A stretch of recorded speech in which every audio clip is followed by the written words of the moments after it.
Olá, eu sou o Gabriel e vou apresentar o trabalho de Análise Instrumental 2, Aplicação e Cotação de Espectrofotômetros UV-Vis. Para a parte de aplicação, eu vou apresentar um trabalho sobre detecção de adulteração em mel, utilizando o UV-Vis e o infravermelho próximo para isso.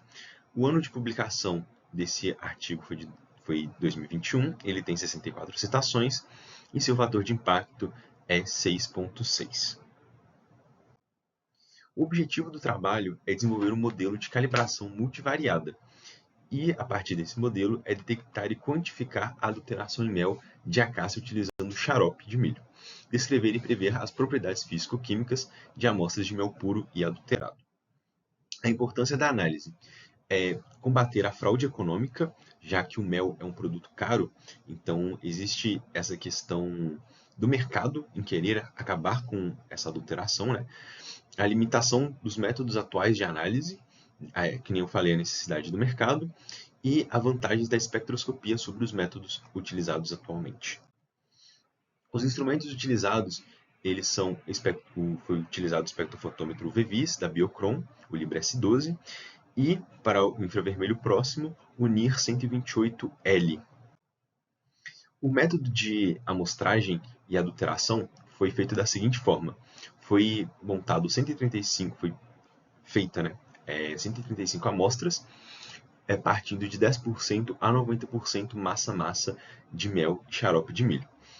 O tratamento dessas amostras foi o aquecimento a 35 graus durante 24 horas, sob agitação antes de ser feita a análise. Além disso, o comprimento de onda estudado pelo UV-Vis foi de 325 a 900 nanômetros, e no NIR foi de 900 a 1699.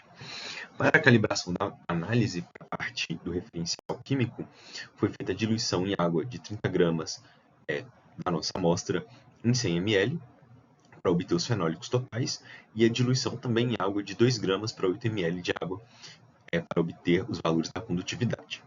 Aqui eu apresento o espectro UV-Vis-NIR que foi obtido, e os resultados obtidos foi que para as propriedades químicas houve um aumento da condutividade, aumento do teor fenólico e mudança de cor. Além disso, para análise espectral, foi feita a combinação do UV-Vis-NIR, que permitiu a separação das amostras com diferentes níveis de adulteração.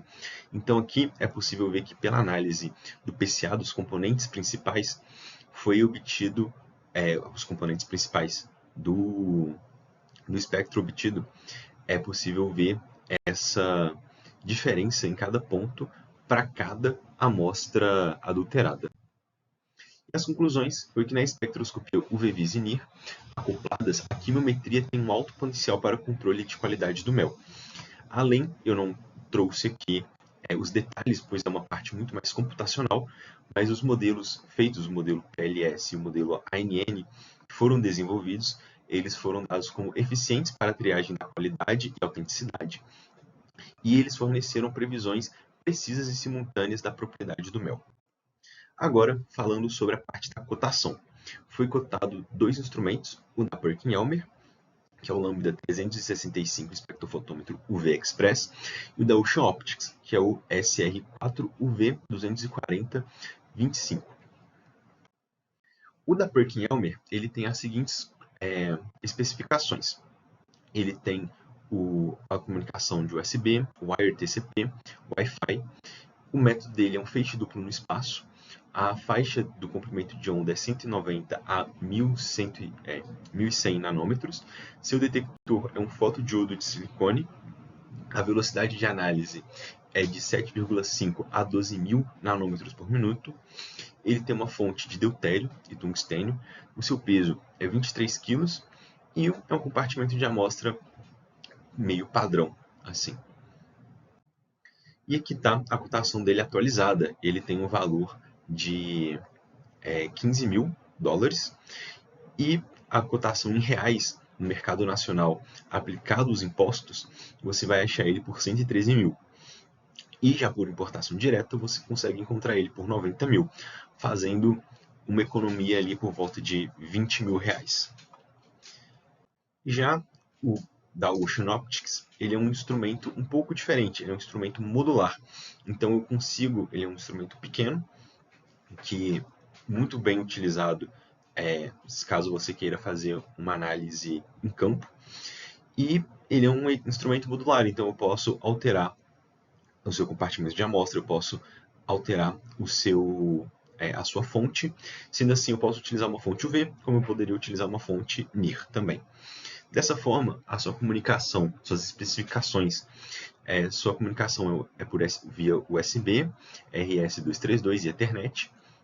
Ele é feixe único, sua faixa de comprimento de onda é 190 a 850 nanômetros, o seu detector é um CCD linear, ele já tem um tempo de análise de 3,8 milissegundos a 10 segundos, como eu disse, fonte modular, ele é muito leve, seu peso é 275 gramas, e o compartimento de amostra também é modular. Aqui está a cotação para uma configuração básica desse instrumento. Então, você tem aqui no mercado nacional com os impostos R$ 93.000 e por importação direta R$ 75.000, fazendo ali uma economia de R$ 17.000. E já aqui eu apresento uma cotação feita no Alibaba por uma empresa da China, que é a Cytec. A Cytec está vendendo esse UV-Vis duplo feixe também, por sua configuração mais básica é de 10.000, podendo chegar a 13.000, dependendo da configuração desejada. As especificações dele é que ele é um feixe duplo, não foi identificado se é no espaço ou não. Comprimento de onda, faixa do comprimento de onda é 190 a 1100. Sua fonte é deutério e tungstênio, ele pesa 23 kg também, e o seu detector é um fotodiodo de silicone. A comparação é que nós temos que os instrumentos da PerkinElmer e da Cytec são muito semelhantes. Não foi encontrado a informação da sua velocidade de análise, nem se o feixe duplo é no espaço ou no tempo. Fora isso, as fontes são semelhantes, o detector também são semelhantes, faixa de comprimento de onda são semelhantes. O único que fica meio para trás nessa situação, comparando com instrumentos de bancada, então não é uma comparação muito justa, é o da Ocean Optics, pois ele é um feixe único, ele tem uma faixa de comprimento de onda menor, o seu detector é um CCD, a sua velocidade de análise é 3,8 milissegundos a 10 segundos. A sua fonte, isso já pode ser uma vantagem, já que é uma fonte modular, e o que poderia ser também uma vantagem dele ser leve. Então, sendo um instrumento realmente voltado para uma análise mais de campo. Então, não é muito justo comparar esse instrumento da Ocean Optics com instrumentos de bancada, que são mais robustos. Então, tudo vai depender também da análise que for fazer. Se for uma análise mais simples, você pode ali utilizar o Ocean Optics e tudo mais, caso você não tenha um instrumento de bancada assim. E sobre os valores, a comparação de valores, independente se o caso for você ter um instrumento de bancada ou não, se você visa a questão do preço, no Alibaba você consegue o instrumento da Cytec por 10.000 a 13.000 reais. E já o da Ocean Optics, ele varia ali de 90.000 a 75.000, e o da PerkinElmer de 113 a 90.000. Ou seja, são instrumentos muito mais caros, mesmo que eu esteja começando ali, construindo um laboratório do início, vale muito mais a pena comprar um da Alibaba, que também ele apresenta 3 anos de garantia, enquanto o da Ocean Optics de apenas 1 ano, e o da PerkinElmer não foi encontrado o tempo de garantia. Então, o da Ocean Optics está muito mais indicado para caso você queira fazer experimentos em campo. E se você está começando no laboratório e vai fazer pesquisas em laboratório, é melhor comprar um na Alibaba por empresas da China. Minha apresentação foi essa. Muito obrigado pela atenção.